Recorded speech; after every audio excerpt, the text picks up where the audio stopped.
The reality is that there were big countries who didn't want to make commitments, and those big countries were primarily developing countries this time round. It's always been the Americans who were the bad guys before. This time it was India and China, and so it was a new situation that no one was prepared for. I think, to see the developing world block the deal. Climate change threatens us all. Therefore, we must bridge old divides and build new partnerships to meet this great challenge of our time. It opened with some optimism because so many countries were offering to cut or curb greenhouse gases, but very quickly the talks faltered. As Ed Miliband put it, the sheer process, the sheer number of countries involved seemed to be strangling any chance of a successful outcome. The intention had been to set a series of targets for cuts in greenhouse gas emissions. The atmosphere was incredibly uncomfortable and ultimately unproductive.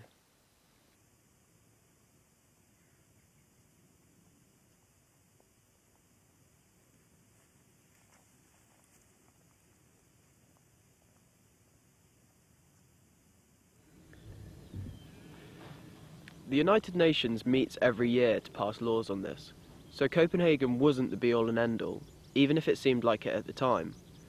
What are more important are attitudes towards climate change. Like I said at the beginning, it seems intangible, it's political, global, something far off and easy to ignore. Changing the current situation, burning less of the fossil fuels we use so much, would need action across society, by governments and individuals and every group in between. That's nothing new though. We've known it for a long time and not much has happened yet. So is there any realistic chance it's ever going to happen, let alone in the next few years when we need it most? It is likely people in the future will be more aware of the energy they use. But for us, the people around today, we're the ones who could change parts of the framework, rebuild the systems of energy or economy that affect us. We probably won't get round to it though, unless there's a benefit we ourselves can appreciate. Not just saving polar bears or stopping some other country from flooding. Looking forward, I've begun to see there are different ways climate change can become somehow relevant to each of us, through the different things we each care about. There are so many other issues which are attached to climate change, which people perhaps care about more and which are more closely connected to their day-to-day lives. It's only just recently that the conversation has moved out of environment and into economy and justice and all these other areas of life, that people are beginning to think more broadly about it. The thing which frustrates me is that just because I care about climate change doesn't make me an environmentalist. You don't have to be an environmentalist to want to eat healthy food. You don't have to be an environmentalist to want cheaper heating bills, for instance. And I think that's constantly the message that we're putting across. For those who are either climate skeptics or who just don't want to care, they root climate change in environmentalism, and environmentalism is something they fundamentally dislike, so that makes it a lot more difficult. We need mass mobilisation of not just the green movement, not just the climate movement, but of everybody, because then you'll see real change in Parliament. You look at what the climate movement is seeking to achieve. We're seeking to achieve things like better, cheaper, more affordable public transport. We're looking to secure energy independence for the UK, so we're not reliant on Russian gas and Middle Eastern oil. We're campaigning for lower energy costs, cleaner roads, cleaner streets. All of the things which we're campaigning for, any sane person would agree on. If it wasn't for all these negative stereotypes standing in our way and all these distractions and debates and vested interests, this would be the easiest sell in history.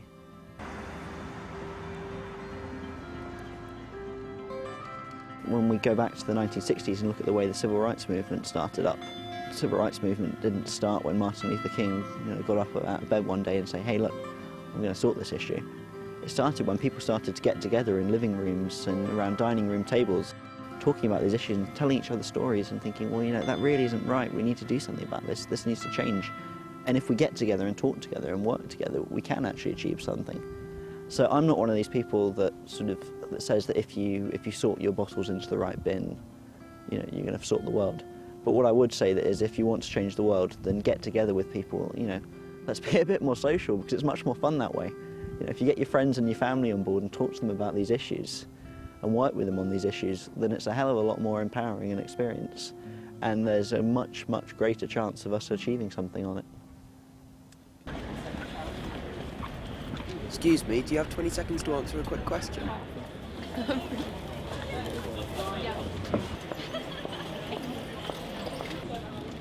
Great, that's good. Thanks a lot.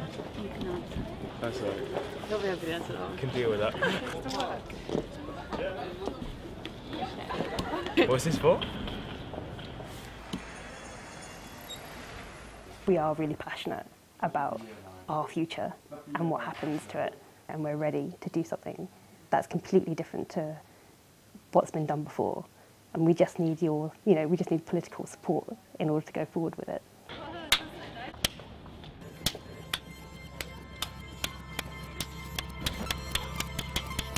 Right, the question is...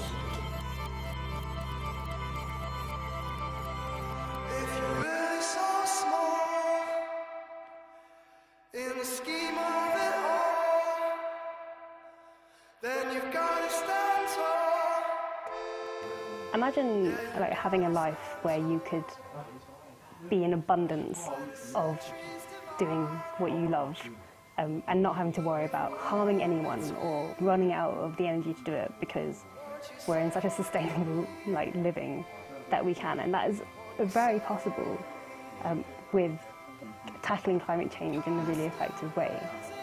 The time's come for us to get off the sidelines and to shape the future that we seek.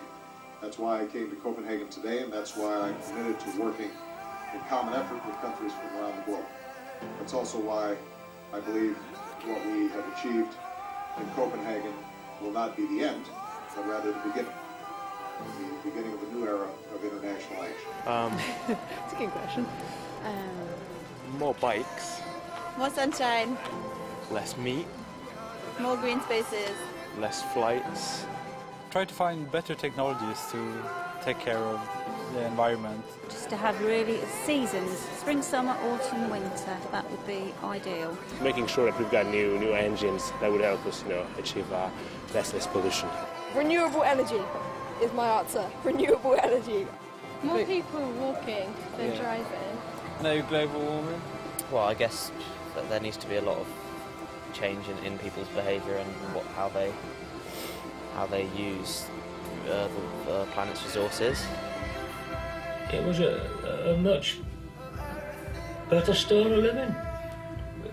Worrying about all the stuff that's being pumped into the atmosphere. It's just got to have some effect. I mean, if anybody talked to me from now till next week, they wouldn't convince me otherwise. We've been damaging the environment ever since humans came out of the plains of Africa. In fact, human history has been about damaging the environment. We have felled trees, we have ploughed up fields, we've harvested oceans, we've interfered with nature all along the way. We don't actually understand and we don't see the planet as an integrated system. We still see it in a very sectional way. We see one part, one compartment, and we try to affect change there without real understanding of how it impacts on the whole. I would say we're on the brink of two pathways, two choices, and all kinds of decisions in the next few months and the next couple of years will frame which way the world goes. Maybe we will be able to reinvent our lifestyles in a way that are more just, that are more fun, that, we're happier people. So there is reason for hope. The worst thing to do is to say, right, they're not doing it, so I'm not going to do it either. There's no argument for that at all, in my view. I'd probably say less cars on the road, more public transport, or better public transport in all honesty. Everything that seems to get proposed seems to get swept under the mat. Everyone talks about it, but nothing ever really happens. And for people to actually start going through with things. It's not about climate change, it's about being able to do what you want to do, for the rest of your life, because it's what you believe in and it's what you value. And climate change is not going to stop you doing it. It's about taking control and knowing what you want and doing everything that you can do in order to achieve that.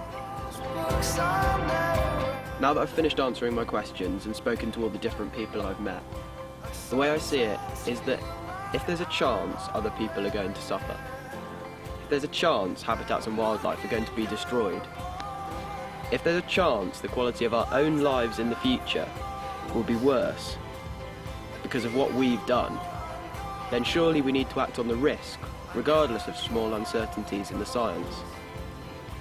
We could build a world where we have the things we want, live the way we want, and are happy without having to worry about the climate, without stopping other people doing the same. And I can't help but think, who wouldn't want that future? There is a mortal danger. There is a danger which is overtaking humanity, and we will not solve it unless we all pull together, unless we all agree to do something. Now that is a fantastically difficult thing to achieve. I mean, it's never happened in the history of humanity that all of humanity has agreed.